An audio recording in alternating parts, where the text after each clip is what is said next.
सुनो और याद रखना इस बात को, गौर करे क्या, मेरी तरफ देखे मेरे भाई। एक मकरान शाह बादशाह गुजरा है ईरान का, कुछ नरम दिल था। वो ना सैर करने निकला, दरमियान में पुल आता था, एक दरिया था, उसका पुल था, और पुल के उस पार जंगल था, सब्जा था, सैरगाहें बनी हुई थी। बादशाह वहां 2-4 दिन रहने का इरादा किया। जब बादशाह वहां पहुंचता है ना मकरान शाह, तो उसने देखा कि वहां 2-3 दिन क़याम करना है, झील है, सैरगाह है, वहां उसने रुकने का प्रोग्राम बना लिया। बादशाह तो अलहदा उसके लिए रिहाइश थी, सिपाही अलहदा रहते थे। यहां तो लोग कहते हैं ना, वो पुलिस को डांटते हैं, पुलिस को पूछते हैं, ओ भाई पुलिस तो तुम्हारे मतहत होती है, पुलिस तो समझ गई है कि तुम किस तरह उनसे काम लेते हो, उनको तो तुम अपने तहत रखते हो। पुलिस वाले अलहदा रहते थे, उसके साथ जो सिपाही गए हुए थे, गनमैन गए हुए थे। मकरान शाह सैर सपाटे पे रहता था। एक बूढ़ी औरत थी, उसकी एक गाय थी, वो जंगल के अंदर बूढ़ी रहती थी, गाय उसकी वहां चरती रहती थी। शाम को वो गाय घर लौटती, बूढ़ी दूध पी के सो जाती। सिपाही उस बूढ़ी के पास आए, कहने लगे तेरी गाय बड़ी सेहतमंद है, हमारे हाथ बेच दे। बूढ़ी ने कहा मेरे बुढ़ापे का सहारा है, उसका दूध पी के मैं जिंदा हूं, बेचूंगी नहीं। वही वाला काम जो हमारे मुल्क में होता है कि कीमत के साथ जमीन देनी है कि मुफ्त देनी है।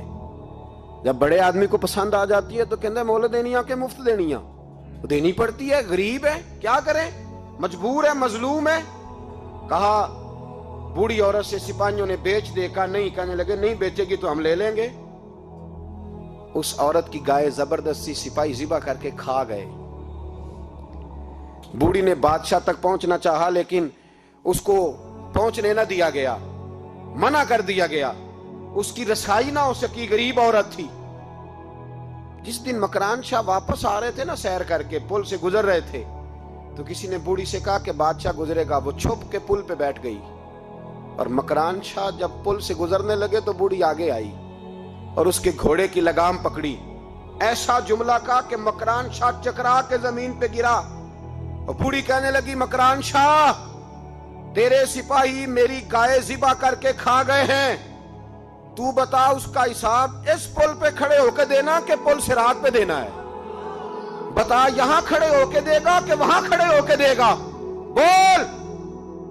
अरबाब इक्तदार हुकूमत के वानों में बैठने वालों, बताओ ज़ैनब का हिसाब कसूर के चौक में खड़े होके दोगे कि मैदान महशर के चौक में खड़े होके दोगे? बताओ कहां हिसाब देना है, यहां देना है कि वहां देना है? हिसाब तो बहरहाल तुम्हें देना है। इस कौम को उसका हिसाब तो, ज़ैनब का हिसाब तो देना है, देना पड़ेगा, दिया जाएगा, पूछा जाएगा। बताओ यहां देना है कि वहां देना है? देना तो पड़ेगा। यहां दोगे तो हो सकता है कयामत में बच जाओ, और अगर यहां नहीं दोगे तो वहां लटका दिए जाओगे, रुसवा किए जाओगे, पूछा जाएगा। मकरान शाह चकरा के गिरा जमीन पे, और गिर के कहने लगा बीबी मैं वहां हिसाब नहीं दे सकता, दो देना यही ले ले, जो लेना यही ले ले, आ जाओ आ जाओ, वक्त है, गुंजाइश है, मोहलत के दिनों में तौबा कर लो, पलट आओ, अल्लाह के हुजूर हाजिर हो जाओ। इस माशरे को सफाई की जरूरत पड़ गई है। इस माशरे में हर आदमी अपना किरदार अदा करे, जालिम के खिलाफ उठे, बेहयाई, फहाशी, उरियानी, बदनिगाही, इसके खिलाफ उठे। हजरत अमीर मुआविया रदी अल्लाह ताला अन्हु अपने दौरे हुकूमत में बाहर निकले। एक बीबी बापर्दा औरत बुरके में गली में घूम रही थी, बुरका डाल के। हजरत अमीर मुआविया दौड़ के मस्जिद चले गए, रोने लगे, कहने लगे सहाबा के जमाने में ये औरतें गली में आ गई हैं, हमारे दौर में ही आ गई हैं, कहीं अल्लाह का कहर नाजिल ना होते। हालांकि वो बापर्दा थी बीबी। यहां तो बड़ी डटाई के साथ फ्रंट सीट पे बेपर्दा औरत को बिठाया जाता है और दलीलें दी जाती हैं कि हम पढ़ लिख गए, FSC और BSc हमारी तालीम है, हमारे पास अभी ताजी तो कार आई है, तो बताएं ना कि जो कार पे बैठी है वो कार की मालकन है। यहां तो हर चीज खोल के बयान करना लोगों ने अपने लिए जरूरी समझ लिया है, अपने कल्चर का हिस्सा बना लिया है। खुदारा फाशी के खिलाफ, बेहयाई के खिलाफ, उरियानी के खिलाफ उठो और इस पुल को बांधो। जब तक फाशी रहेगी, उरियानी रहेगी। पाकिस्तान में 10 के करीब बच्चों के साथ रोज ज्यादती होती है। ये आपके कौमी अखबारात की आज सुबह की रिपोर्ट है। ये तो वो चीजें हैं जो खुल के बाहर आ गई, और इसके अलावा जो बेहयाई के अड्डे खुले हुए हैं, न जाने उनकी तादाद कितनी, किस कदर ज्यादा ظلم ہو رہا ہے. میرے رسول پاک صلی اللہ تعالی وسلم نے فرمایا جب کوئی زنا کرتا ہے تو ایمان اس کے سینے سے نکل جاتا ہے اس کے سینے سے. آنکھوں پر پردہ ہونا چاہیے, کانوں پر پردہ ہونا. اور اگر زینب کے قتل کے بعد بھی کسی کے موبائل میں گندی تصویر ہے اور اس کے قتل کے بعد بھی بے حیائی کے گانے اس کے موبائل میں ہیں, تو پھر وہ رسم کے آنسو نہ بہائے. پھر وہ صرف 2 منٹ کے لیے آگے بڑھ کے مرثیہ خانہ بنے. وہ پھر شاعر اور ادیب بننے کی کوشش نہ کرے. وہ پھر اپنے حصے کا جملہ لگا کر اپنے آپ کو فیس بک پہ ایکٹیو رکھنے کا تماشا نہ کرے. کیا مطلب ہوا ان چیزوں کا؟ اگر ابھی بھی برائی کے خلاف نہیں اٹھنا, بے حیائی اور فحاشی کے خلاف نہیں اٹھنا, میرے عزیزو آخری بات سننا اور اس کو ہمیشہ یاد رکھنا.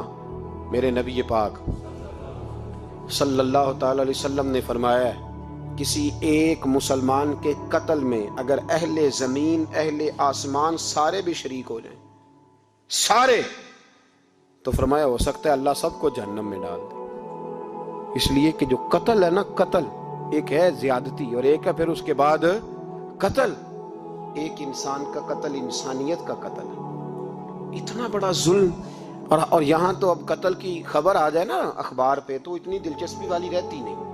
اتنے لوگ قتل ہو گئے, کوئی عرض نہیں. یہ تو ہمارے ہاں تو کسی سیاستدان کی شادی کی خبر آئے گی تو وہ دلچسپی والی ہوگی, اس پر تبصرے ہوں گے, کمنٹس ہوں گے. ایک بندہ مر گیا, ٹھیک ہے, غریب آدمی تھا, قتل ہو گیا, جان چھوٹی, معاذ اللہ, اس پہ کون توجہ کرتا ہے؟ یہاں تو ان کے میلے چھیلے تماشوں پر لوگ تبصرے کرتے ہیں. یہ جو کوئی نئی ایکٹنگ کر کے دکھاتے ہیں اس پر ہماری توجہ جاتی ہے. اتنی عورتوں نے خودکشی کر لی اس لیے کہ شام کو کھانا نہیں تھا, بچوں سمیت دریا میں کود گئی. یہ ہوتا رہتا ہے, اس کی خیر ہے.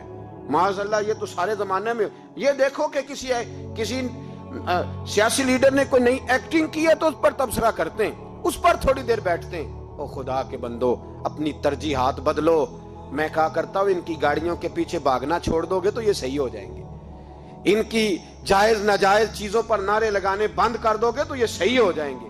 خدا را, زینب تو چلی گئی پر ہمیں ایک پیغام چھوڑ کے گئی ہے کہ فحاشی کے خلاف اٹھ کھڑے ہو. اب ظلم کے خلاف لڑنا سیکھو. اب اپنے اندر یہ طاقت پیدا کرو. ہمیں سارا پتہ ہوتا ہے لیکن اس کے باوجود ہم ظالموں کے ساتھ کھڑے ہو کے ان کی تعریفیں کرتے ہیں, تصویریں لگاتے ہیں, سپورٹر ووٹر بنتے ہیں. اب اس کام سے باز آ جاؤ. خدا را, اب بھی سمجھ جاؤ. اے اللہ, جمعے کے دن اس اجتماع میں تیری بارگاہ میں دعا کرتے ہیں, خداوندہ ساری بیٹیوں کو حفاظت کا پردہ عطا فرما. اللہ سب کے لیے حفاظت کے پردے نصیب فرما. اور میرے مولا ظالموں کو کیفر کردار تک پہنچا. اللہ ان ظالموں کو نشان عبرت بنا. خداوندہ ان ظالموں. Subscribe now Makki Madani 786.